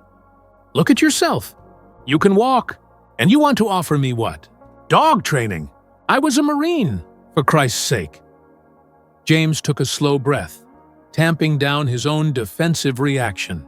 Sarah Johnson, the rehabilitation specialist who had arranged this meeting, had warned him that Harris was in a dark place, rejecting all attempts at therapy, refusing to consider prosthetics, shutting out family and friends who tried to help. "I understand your frustration, Captain. I really do." "No, you don't," Harris spat, still not turning to face them. "You lost a leg. I lost both of mine above the knee.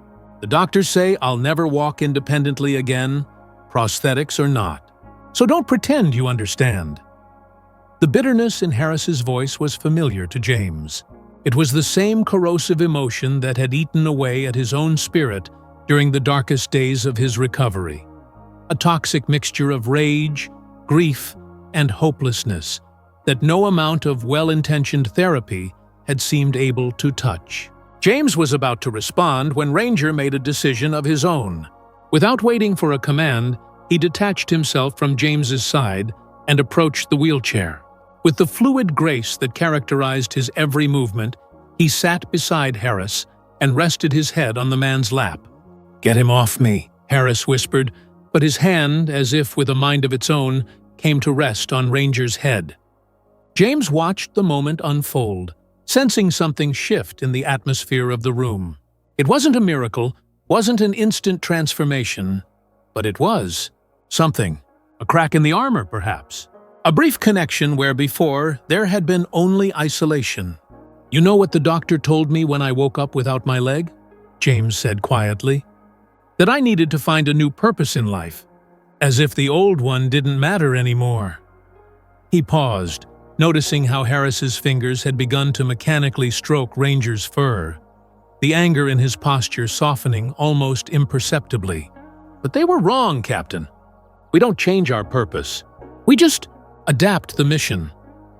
Something shifted in Harris's eyes, a barely noticeable flicker, but James caught it. A spark of recognition, perhaps, or the first glimmer of what might eventually become hope. "Ranger's lucky to have you," Harris said finally, his voice rougher but less hostile. "Actually, I'm the lucky one," James replied. "Sometimes rescue works both ways." The visit didn't last long after that. Harris didn't suddenly open up or have a dramatic change of heart, but he did ask a few questions about Ranger, his training, his injuries, his recovery. And when they were leaving, he didn't object when Sarah suggested they might come back the following week. It was a small beginning, but James had learned to appreciate small beginnings. After all, his own journey back from the darkness had started with nothing more than a whimper heard through a blizzard. In the days that followed, James found himself thinking often about Harris, about the parallels and differences in their situations. They had both lost parts of themselves in service to their country. They were both navigating a world that wasn't designed for bodies like theirs. But Harris had lost so much more, physically speaking. And while James had found his way to a purpose that gave his life meaning again, Harris was still trapped in that liminal space between who he had been and who he might become. Could all the dogs be a bridge for other veterans as they had been for James? It was a question that kept returning, taking root in his mind alongside the plans for the growing sanctuary. When they returned to the rehabilitation center the following week, Harris was waiting for them. He'd positioned his wheelchair in the common area rather than his room, a small but significant change that suggested he was at least marginally more open to the encounter. "Sergeant," he acknowledged James with a nod. "And Ranger, right?"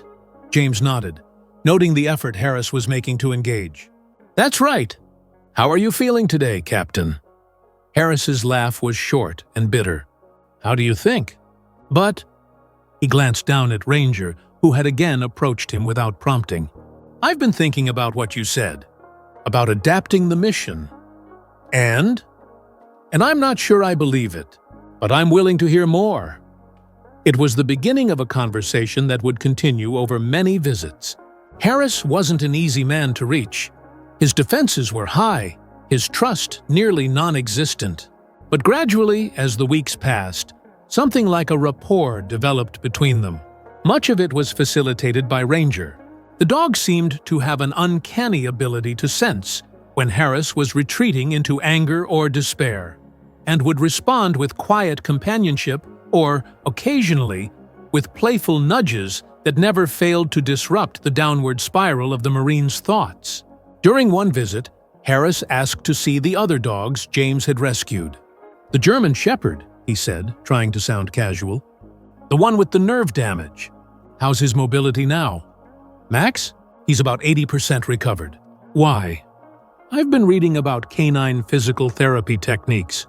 There are some parallels to human rehab that might be worth exploring. Would you be open to consulting with my PT?" It was the first time Harris had mentioned his own physical therapy sessions, which James knew from Sarah he had finally agreed to start attending.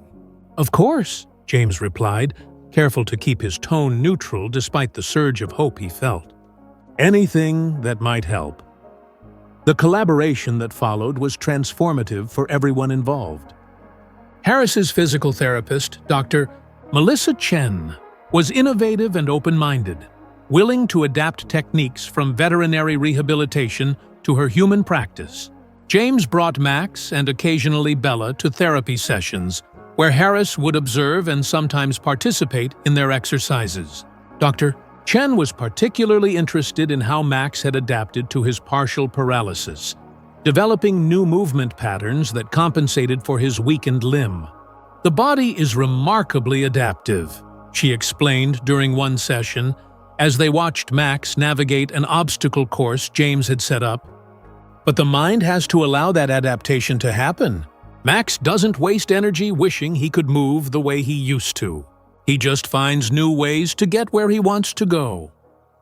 Harris watched thoughtfully, his gaze tracking the German Shepherd's determined progress through the course. "It's different for dogs," he said, but his tone was considering rather than dismissive. "They don't have the same sense of before and after, of loss, don't they?" James asked quietly. "Ranger was depressed when I first found him. Not just physically weak, but diminished somehow, like he'd given up." "What changed?" "Purpose," James said simply. He needed to feel useful again, to have a mission. Harris fell silent, his expression unreadable. But something in the conversation must have resonated, because the next day he asked Dr. Chen to begin more aggressive therapy, including preliminary evaluations for prosthetic fitting. Gradually, almost imperceptibly, Harris began to shift from observer to participant. First, it was just suggestions about modifying equipment or techniques. Then he began to handle the dogs himself, working with them on balance and coordination exercises that, not coincidentally, required him to improve his own balance and upper body strength. The changes weren't limited to physical therapy. Harris started joining them for lunch after sessions, asking detailed questions about the sanctuary James was building. He offered practical suggestions based on his own experience with military logistics, pointing out efficiencies that could be implemented in feeding schedules, training rotations, and facility maintenance. 3 months after their first meeting, Harris made an announcement that left the therapy room momentarily silent. "I'm going to try the prosthetics," he said, his voice steady despite the magnitude of the decision. "Not the basic ones they offered before. I want the advanced models, the ones with the microprocessor knees." "Doctor," Chen's face broke into a wide smile. "That's wonderful, Daniel. What changed your mind?" Harris glanced at James and Ranger, then at Max, who was patiently allowing a therapy assistant to put him through his paces on a balance board. "If they can adapt and overcome," he said simply, "so can I." The path forward wasn't smooth or easy. Harris struggled with the prosthetics, experiencing pain, frustration, and moments of despair when progress seemed impossible. But unlike before, he now pushed through these challenges rather than giving up. James and Ranger continued their regular visits, sometimes bringing the other dogs, always providing a living example of adaptation and perseverance. Other veterans in the rehabilitation center began to take notice, some asking to meet the dogs, others expressing interest in James's program. 6 months after that first tense meeting, Harris walked into the center's physical therapy room on his prosthetic legs, supported by forearm crutches, but moving with increasing confidence. James, who happened to be there with Bella for a consultation with Dr. Chen, stopped mid-sentence at the sight. "Well," Harris said with the ghost of a smile, "are you going to stare, or are you going to tell me what's next on the mission agenda?" It was a turning point, though neither man fully recognized it at the time. Harris had found his way back to hope, to purpose, to the possibility of a future that, while different from what he had planned, could still be meaningful. And James had discovered that what he was building went beyond animal rescue. It was about human rescue as well, about creating a space where broken bodies didn't mean broken spirits, where adaptation wasn't surrender, but a form of victory. The question that remained, hanging unspoken between them, was simple. What now? Could this accidental partnership, this unexpected convergence of paths, lead to something larger? And if so, what form would it take? The answer would begin to take shape in the weeks that followed, though it would come from an unexpected direction and force both men to confront their pasts in ways neither was fully prepared for. Early one spring morning, when the last snow still lay on the roadsides, an unexpected visitor appeared on James's doorstep. Daniel Harris, standing on his prosthetic legs with the aid of crutches, wore a determined expression. "I heard you're looking for helpers," he said without preamble. "For your shelter." Behind James, 12 former police and military dogs were now housed in what had become a proper small-scale facility. His backyard had been transformed, with the original kennels expanded and improved, a covered training area added, and a small office space constructed where he could manage the growing administrative demands of the operation. Local donations helped with food costs, but there was a critical shortage of hands to help with the daily operations. "Come in," James said, opening the door wider. "Just be warned, our residents don't tolerate pity." "Neither do I," Harris replied with a smirk, crossing the threshold. The Marine's appearance at his door wasn't entirely unexpected. Harris had been asking increasingly detailed questions about the sanctuary during their meetings at the rehabilitation center, and James had sensed a growing interest that went beyond casual curiosity. Still, there was a difference between interest and commitment, especially for someone still navigating the early stages of their own recovery. "What exactly are you proposing?" James asked once they were seated in his living room, Ranger stretched out comfortably between them. Harris leaned forward, his movements more fluid now after months of intensive physical therapy. "I want to be involved, not just as a visitor or occasional volunteer. I want to help build this thing properly."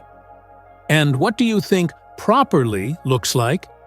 "Bigger, more structured, with a clear mission and the resources to fulfill it. Harris's eyes were animated in a way James had never seen before. What you're doing here is important, but it could be so much more. It could be a model for programs nationwide. James considered the man across from him. Harris had been a logistics officer before his injury, responsible for coordinating complex operations involving hundreds of personnel and millions of dollars in equipment. Those skills, combined with his first-hand understanding of disability and rehabilitation, could be exactly what the sanctuary needed to evolve from a well-intentioned passion project into something more substantial. "What did you have in mind?" James asked, curious to hear Harris's vision. For the next hour, Harris outlined a comprehensive plan, establishing a formal nonprofit organization, developing structured programs for both animal rehabilitation and veteran integration, creating partnerships with veterinary schools and rehabilitation centers, seeking grant funding rather than relying solely on donations. "We need to think long-term," Harris emphasized. "What happens to these animals when we're not around anymore? What systems need to be in place to ensure continuity of care? How do we measure success beyond just keeping them alive?" These were questions James had considered only peripherally, focused as he had been on the immediate needs of the dogs in his care. But Harris was right. If this was to be more than a temporary solution, it needed infrastructure, sustainability, a vision beyond one man's personal mission. Within a week, they had registered an official non-profit organization called New Paw, New Leg. Within a month, 4 more veterans had joined them, each with their own story of loss and a personal drive to find new purpose. There was Maria Sanchez, a former Army medic who had lost her right arm in an IED explosion. She brought medical expertise and a gentle touch that even the most traumatized dogs responded to. There was Trevor Williams, a Navy veteran whose PTSD had left him unable to function in conventional workplaces. With the dogs, particularly the anxious Bella, he displayed a patience and intuition that had eluded him in human interactions. There was Kyle Johnson, a former Air Force mechanic, whose back injury had ended his military career and led to a spiral of depression and prescription drug dependency. Working with the sanctuary's equipment and facilities gave him a productive outlet for his technical skills. And there was Rebecca Chen, a former military intelligence officer whose traumatic brain injury had forced her to relearn basic cognitive functions. She took charge of the sanctuary's records and communications, finding that the structured tasks helped her rebuild her own mental capabilities. Together, they formed a core team that expanded the sanctuary's capabilities exponentially. Each brought not only their skills, but their network of contacts, their knowledge of military and veterans systems, and their personal commitment to the dual mission of helping both animals and humans heal. The local newspaper printed its first article about them, focusing on the dual mission of rehabilitating service animals and providing meaningful work for disabled veterans. The phone began ringing non-stop with offers of support, donations, and inquiries from other veterans interested in participating. James, who had been managing everything from feeding schedules to medical care to facilities maintenance, found himself increasingly in an oversight role, coordinating the growing team rather than handling every aspect personally. It was an adjustment, requiring him to trust others with responsibilities he had jealously guarded.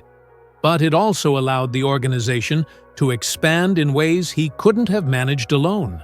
The organization grew rapidly, expanding beyond James's initial vision. They developed a formal training program for veterans who wanted to work with the dogs, established partnerships with veterinary clinics for discounted care, and began outreach programs in local schools to educate children about service animals and disabilities. Harris, who had been an officer in charge of logistics during his military service, proved invaluable in organizing the operation. He brought structure and efficiency to what had been James's somewhat haphazard approach, creating systems for everything from feeding schedules to medication tracking to volunteer management. "You know," he said to James one evening as they sat on the porch after a long day of work, watching several of the dogs play in the fenced yard. "I never thought I'd feel useful again." James nodded, understanding completely. "It's not the same as what we had before, but it's something real." "Something necessary," Harris added. "These dogs gave everything to their service. They deserve more than to be discarded when they're no longer considered useful." The parallel to their own experiences as disabled veterans hung unspoken in the air between them. As summer approached, New Paw, New Leg received its first major grant, allowing them to purchase a larger property outside of town, 10 acres with an existing house and barn that could be converted into a proper facility. The move was exhausting but exhilarating, a tangible sign of their growth and success. The new property allowed them to expand their mission. They added a dedicated rehabilitation space with hydrotherapy equipment for injured dogs, a larger training area where veterans could work with animals in various stages of recovery, and comfortable housing for staff members who needed to live on-site. On the day they officially opened the new location, local media came to cover the story. The image of veterans with various disabilities working alongside rehabilitated service dogs captured the public's imagination, resulting in another wave of support and interest. But it was during a television interview that something unexpected happened. The reporter, seeking a compelling angle, asked James directly about finding Ranger. "What goes through your mind?" she asked, microphone extended toward him. "When you think about how close Ranger came to dying alone in that abandoned building?" James hesitated, caught off guard by the directness of the question.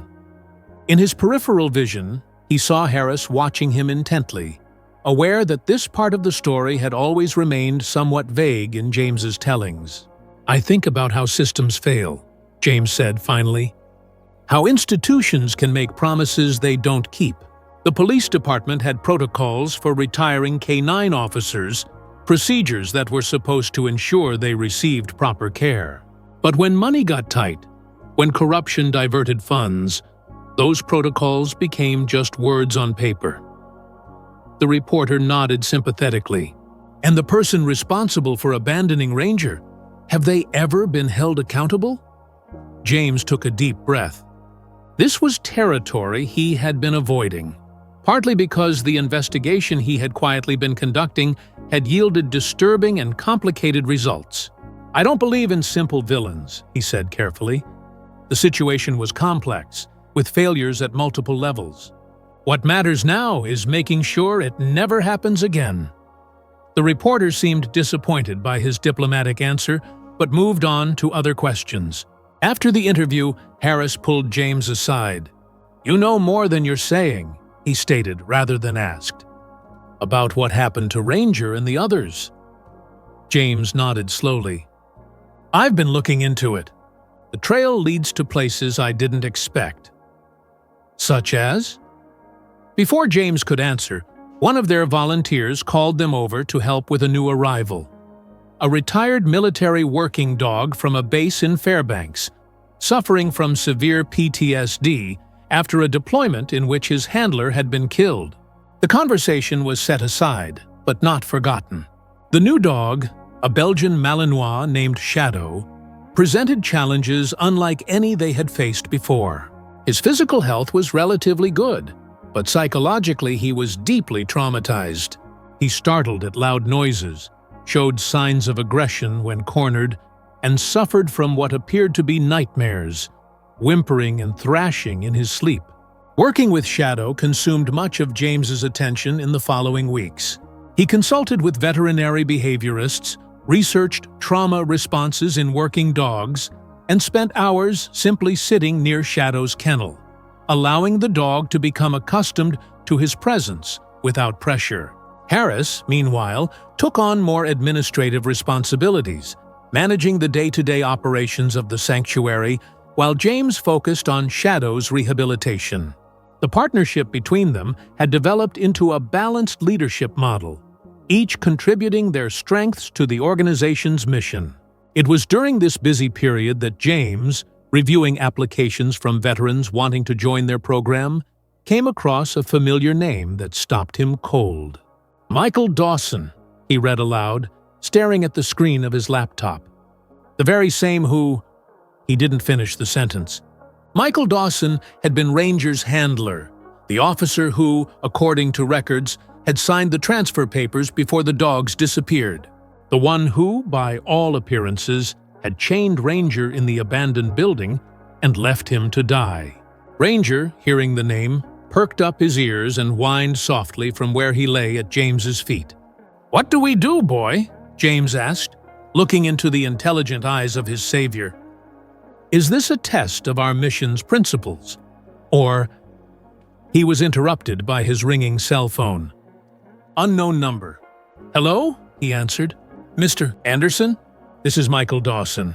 I need to tell you something. About Ranger. And about what really happened that day." The call lasted over an hour. By the end, James sat in stunned silence, the pieces finally fitting together to form a picture very different from what he had initially assumed. The corruption ran deeper than anyone had realized, the betrayals more personal, the stakes higher than just budget cuts and paperwork. According to Dawson, the decision to retire the older K-9 officers had been a cover for something far more sinister. Several high-ranking officers in the department had been involved in a drug trafficking operation, using their positions to facilitate the movement of narcotics through Anchorage. The K-9 units, with their highly trained scent detection abilities, posed a risk to the operation. Rather than arousing suspicion by attempting to transfer all the dogs at once, they had created a false narrative about budget cuts and a phased retirement program. The dogs that couldn't be placed with handlers or civilian adoptions, particularly those with the most sophisticated drug detection training, were slated for euthanasia, disguised as humane retirement for animals too aggressive or specialized for civilian life. Dawson, discovering the plot, had attempted to save the dogs by hiding them in various locations around the city. His plan had been to expose the corruption and then retrieve the dogs once the danger had passed. But before he could gather enough evidence, he was discovered. The officers involved had threatened his family, forcing him to sign the transfer papers and then flee the state. "I left food and water," Dawson said, his voice breaking. "I thought it would be enough until I could send someone back for them. But then my wife was diagnosed with terminal cancer, and everything fell apart." James listened in stunned silence, trying to reconcile this version of events with what he had pieced together himself. It explained the gaps in the records, the inconsistencies in the official narrative about the K-9 program's dissolution. It explained why Dawson, known for his dedication to Ranger, would have seemingly abandoned his partner. "Why are you telling me this now?" James asked finally. "Because the people involved are finally being investigated," Dawson replied. "There's a federal task force looking into corruption in the department. And because I saw the news report about your sanctuary, about what you're doing for the dogs, for the veterans, I wanted you to know the truth about Ranger, about all of it." When Harris found James still sitting by the phone later that night, his expression was grim but resolved. "We need to talk," James said, "about justice, redemption, and what our organization is really going to stand for moving forward." What followed would test the principles of new paw, new leg to their core, forcing everyone involved to confront difficult questions about forgiveness, accountability, and the true meaning of second chances. The conference hall of Anchorage City Hall was filled to capacity, with people standing along the walls and crowding the doorways. Local news channel cameras broadcast the ceremony live, under the banner "Heroes Among Us," prominently displayed on the wall. The annual Citizens Service Award ceremony had never drawn such attention before, but this year was different. This year, the story had captured the imagination of the entire state. James Anderson stood on the stage, supporting himself on his new bionic prosthetic, a gift from a medical technology company that had been impressed by their program. The cutting-edge device was a far cry from the basic model he'd been using when he first found Ranger, offering greater stability, more natural movement, and advanced sensory feedback that reduced the phantom pain that had plagued him for years. Beside him sat Ranger, now wearing a new tag as an honorary K9 officer on his collar.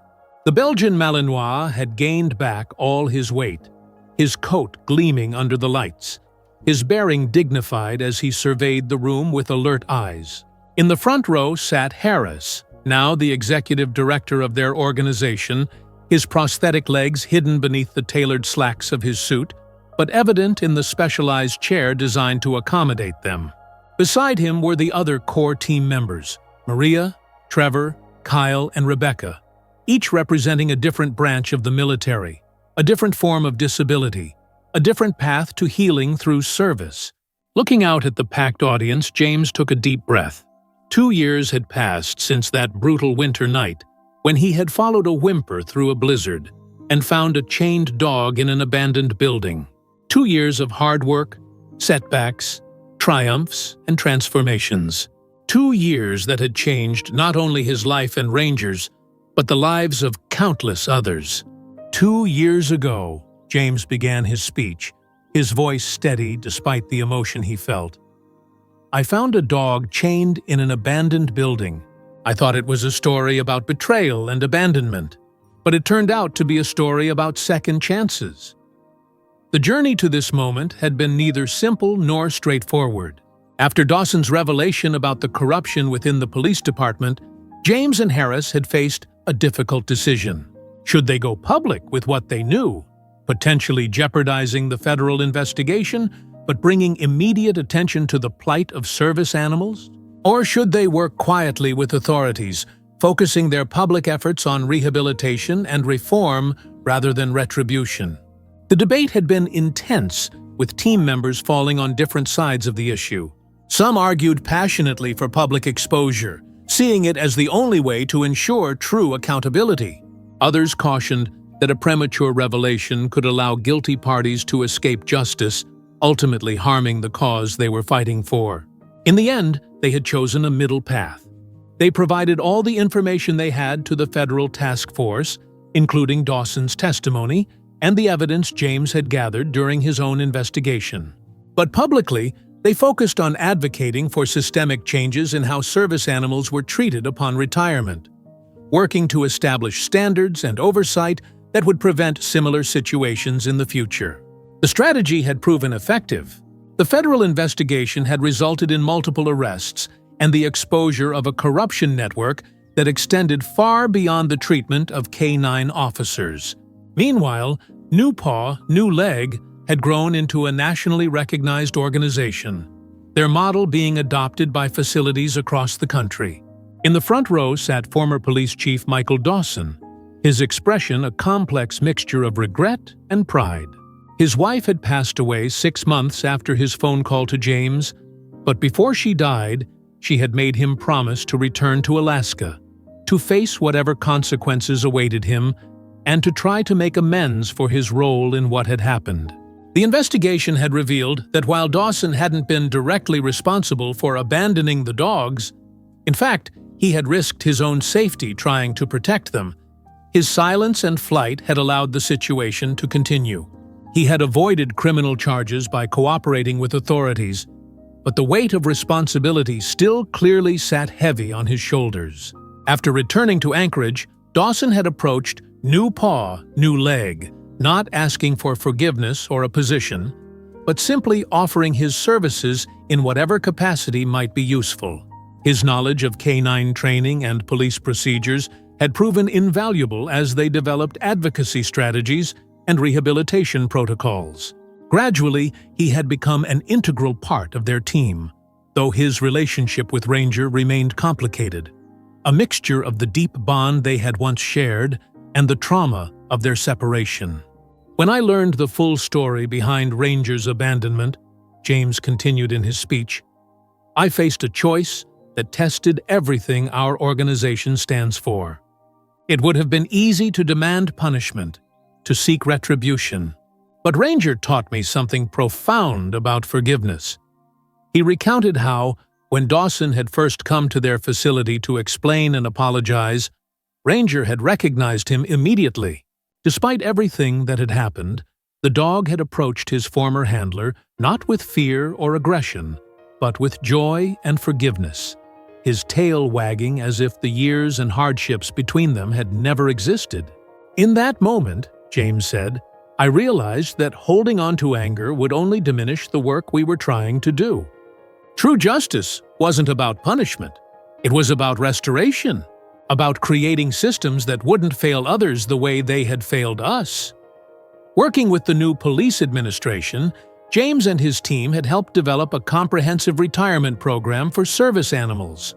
Now, every police dog, military working dog, and other service animal in the state had a guaranteed pension and transition plan. The policies they had created were being adopted by departments across the country, a ripple effect of positive change from their small beginning. Michael Dawson, James said, gesturing to the former police chief, now leads our advocacy division, working to change policies nationwide to protect service animals from abandonment.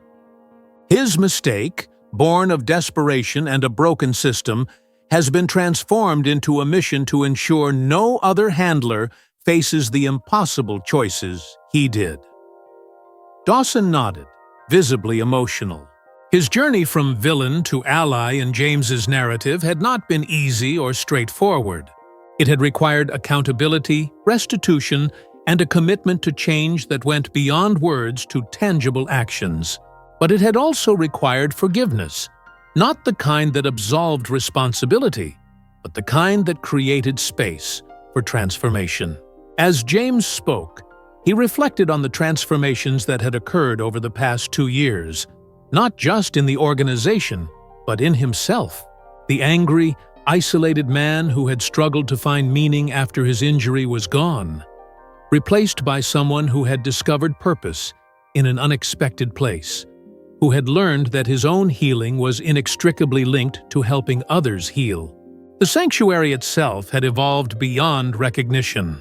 What had started as a makeshift shelter in his backyard was now a 20-acre facility with state-of-the-art rehabilitation equipment, comfortable housing for both animals and staff, and specialized training areas. They had partnerships with 3 veterinary schools, which sent students for practical experience in rehabilitation techniques. The VA had established a formal referral program for veterans who might benefit from their therapy approaches. Corporate sponsors provided funding for expansion projects, medical equipment, and educational outreach. But most importantly, New Paw, New Leg had become a community, a place where the wounded, both human and animal, could find not just physical care, but understanding, purpose, and connection. Veterans who had isolated themselves after injury found camaraderie with others who shared similar experiences. Dogs that had been discarded discovered new ways to serve, to be valued, to belong. The story of New Paw, New Leg is not a simple one of heroes and villains, James said, nearing the conclusion of his speech. It's a story about systems that fail, people who make desperate choices, and the difficult, messy process of creating something better from the wreckage. It's about acknowledging that we all carry wounds, we all make mistakes, and we all deserve the chance to find purpose and meaning, even after profound loss. He looked out at the audience, at the cameras broadcasting his words beyond this room, and felt the weight of responsibility for what their organization had become and what it still needed to accomplish. 2 years ago, I found a dog chained and abandoned, and I thought I was rescuing him. What I didn't understand then was that he was also rescuing me. And together, we would go on to create something that would rescue others. That's the power of connection, of purpose, of refusing to be defined by what you've lost rather than what you can still give. The past year had seen exponential growth in their programs. They had launched a national database for retiring service animals, ensuring that no dog would fall through bureaucratic cracks. They had established a training program for veterans interested in becoming professional animal rehabilitators, with certification recognized by veterinary associations across the country. They had created a mobile unit that traveled to remote areas, providing care for service animals and education for communities about proper retirement protocols. But perhaps the most profound impact had been on the individuals directly involved. Harris, once so consumed by bitterness that he had refused all efforts at rehabilitation, now moved confidently on his prosthetic legs and managed complex logistics for an organization with a 7-figure annual budget. Maria Sanchez had developed innovative physical therapy techniques for injured animals that were being studied by veterinary schools. Trevor Williams, whose PTSD had once left him unable to leave his home, now led the organization's community outreach programs, speaking to groups about both animal welfare and veterans' issues. And James himself had found a balance he had never thought possible after his injury. A life where his disability was neither ignored nor defining, where the trauma of his past informed but did not dictate his present, where purpose and connection had replaced isolation and anger. James reached down to rest his hand on Ranger's head, the gesture natural and comforting for both of them. Sometimes rescue comes from those who themselves need rescuing, he concluded. Sometimes the darkest moment of your life can become the beginning of your brightest journey. And sometimes, what seems like an ending is really just a new mission beginning. He looked at Ranger, who returned his gaze with that special understanding that exists only between two warriors who have been through fire together and found the strength to rise from the ashes. And remember, James added, looking directly into the camera, no one is too broken to deserve a second chance. Not human, not animal. The only question is, do you have the courage to give that chance? A hush fell over the hall, then erupted into thunderous applause. In the audience, many were openly weeping. On social media, the hashtag #OneOurNewPawNewLeg was already going viral, carrying James and Ranger's story to every corner of the country. After the ceremony, as James and Ranger made their way through the crowd of well-wishers and supporters, a young woman approached them hesitantly. She wore the uniform of the city's animal control department and had a nervous expression on her face. "Mr. Anderson? I'm sorry to bother you today of all days, but we received a call this morning about a military working dog. He was found tied to a fence outside the Army base. No identification, no explanation. He's missing an eye and has shrapnel wounds consistent with IED exposure. The base claims no knowledge of him. We're at capacity, and with his injuries and apparent trauma responses..." James exchanged a look with Ranger, then with Harris, who had made his way to their side. "What's his name?" James asked. "That's just it. He doesn't seem to have one. At least he doesn't respond to any name we've tried." James nodded slowly. "Bring him to our facility. We'll make room. Are you sure? He's in rough shape, and with your ceremony today..." "Especially today," James interrupted gently. "What better way to honor what we've built than to continue the work?" As the animal control officer thanked him and moved away, Harris raised an eyebrow. "We are at capacity, you know?" "Then we'll expand," James replied simply. "That's what we do. We adapt. We overcome. We make room for one more wounded warrior who needs a second chance." "You never could say no to a hard-luck case," Harris said, but his tone was fond rather than critical. "Takes one to know one," James countered with a smile. The exchange captured the essence of what New Paw, New Leg had become. A place of practical idealism, where compassion was balanced with capability, where no one was turned away, but neither were limitations ignored. They had learned to work within constraints, while constantly pushing to expand them, to acknowledge reality while refusing to be limited by it. Later that evening, as the sun set over their facility outside Anchorage, James stood at the perimeter fence, watching the dogs in their care enjoy their evening exercise. Some raced around the yard with the exuberance of youth and good health. Others moved more carefully, accommodating injuries or age-related limitations. All of them, however, displayed an unmistakable joy in their freedom their safety, their belonging. Ranger sat beside him, pressed against his prosthetic leg, in that now familiar way that provided both physical and emotional support. The bond between them had only deepened over time, evolving from rescuer and rescued to true partners in a shared mission. A van pulled up the driveway, the animal control officer returning with their newest resident. James watched as they carefully unloaded a crate containing a German shepherd with visible injuries and an eye patch fashioned from veterinary supplies. The dog's remaining eye was alert, but wary, scanning his new surroundings with the hypervigilance characteristic of trauma. "Another beginning," he murmured to Ranger.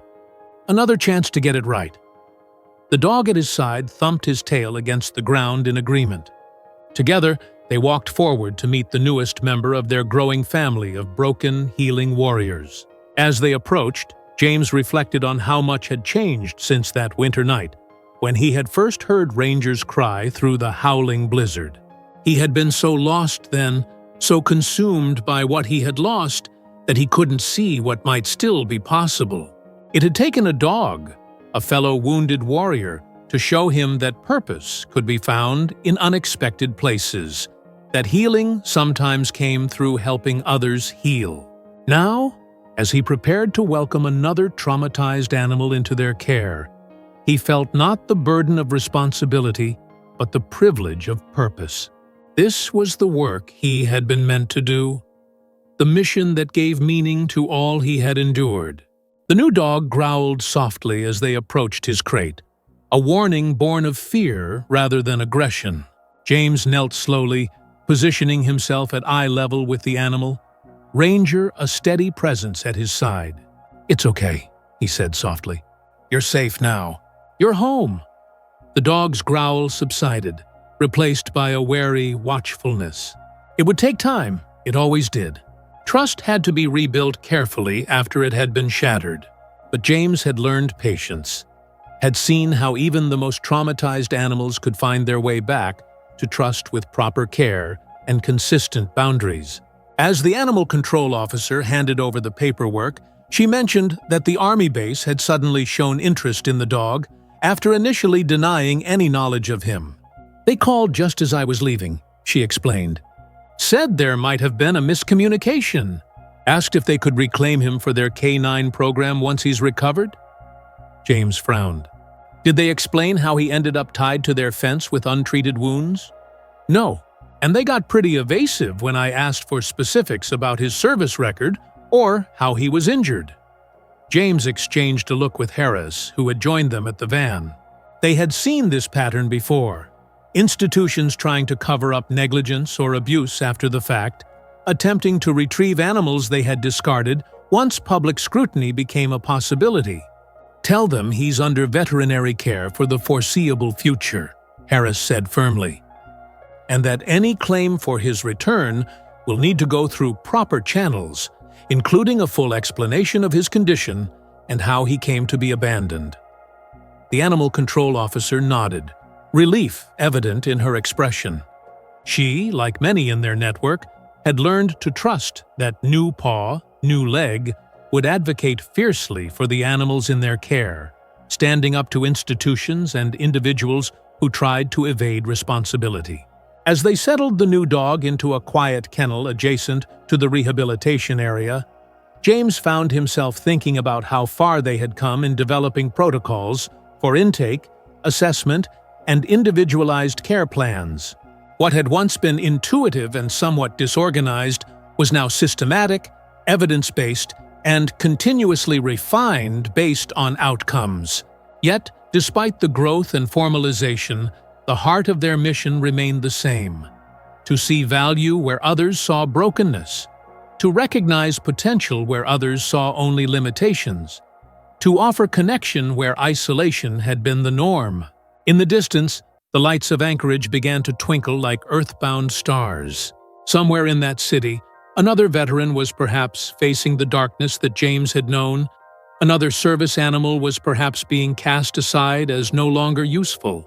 Tomorrow, they would continue the work of finding them, helping them, creating connections that could save them both. The journey that had begun in an abandoned building during a blizzard had expanded beyond anything James could have imagined that night. What had started as one man rescuing one dog had grown into a movement, a mission, a community of healing. Within their facility, the evening routines continued. Medications being administered, enrichment activities being provided for the more energetic dogs, quiet companionship for those who needed calm. The team moved efficiently through their responsibilities, each person contributing their specific skills to the collective effort. James watched them work. These wounded healers, who had found in service to others a path to their own recovery. There was Maria gently examining a retriever's injured paw, her prosthetic arm moving with practiced precision. There was Trevor speaking softly to an anxious German shepherd, his own hypervigilance transformed into extraordinary sensitivity to animal distress. There was Kyle adapting equipment to better serve a three-legged Malinois, his mechanical ingenuity creating solutions where none had existed before. And there was Ranger, now moving among the newer dogs with the confidence of a leader, modeling calm behavior for those still learning to trust, providing quiet companionship to those in distress. He had become more than James's partner. He was the heart of the organization, the living embodiment of their mission and values. As the evening settled into night and the facility grew quiet, James completed his final rounds, checking that all was secure before retiring to his quarters. The small house he had once occupied alone was now shared with Ranger and occasionally with other dogs in need of extra attention during their rehabilitation. Sitting on his porch, watching the northern lights dance across the Alaskan sky, James reflected on the speech he had given earlier that day. He had spoken about second chances, about transformation, about finding purpose in unexpected places. But perhaps what he hadn't articulated fully was how these things weren't single events, but ongoing processes. Daily choices to move forward rather than remain stuck, to create rather than simply endure, to connect rather than isolate. 2 years ago, a whimper in a blizzard had changed the course of his life. 2 years of hard work, setbacks, breakthroughs, and growth had created something that now changed the lives of others. And tomorrow they would continue the work, one dog at a time, one veteran at a time, one second chance at a time. What rescue story has touched your heart? Share in the comments and don't forget to subscribe. Tomorrow we'll share an exclusive interview with the New Paw, New Leg team and tell you how you can help this amazing project.